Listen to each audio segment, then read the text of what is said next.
In today's devotional, we are once again going to turn our attention to Matthew chapter 11, 2 through 11, in which John's disciples come to Jesus and ask, Are you the Messiah, or should we expect someone else to come? Jesus' answer, very briefly, is, Go back and report to John what you hear and see. The blind receive sight, the lame walk, those who have leprosy are cleansed, the deaf hear, the dead are raised, and the good news is proclaimed to the poor. And then he shares that John was this forerunner who came to prepare the way for the Messiah. Now, reading from our devotional, we read this. Now, more aware of why a state of waiting can be so painful, I have also come to discover my best attempts at self-care in the past were just distractions from the care I really needed. Entertainment replaced Sabbath, and gossip was misunderstood as community. In the end, the things I thought would help just made me more tired and lonely.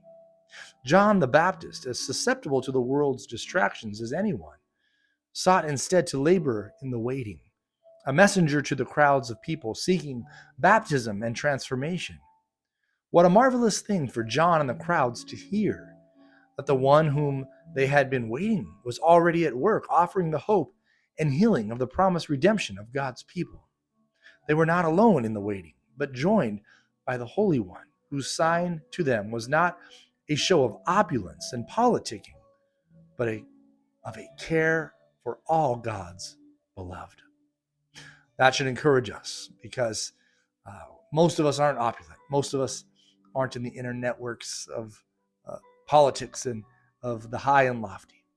But we can, like John, like the crowds, anticipate that hope and promise, not only of Christ's second coming, but we get to look back now with thankfulness of his first coming and the work that he's done in the world and the work that he's done in our lives. May we continue to have hope and look forward for the promise of this great and hopeful season called Advent. We'll see you tomorrow.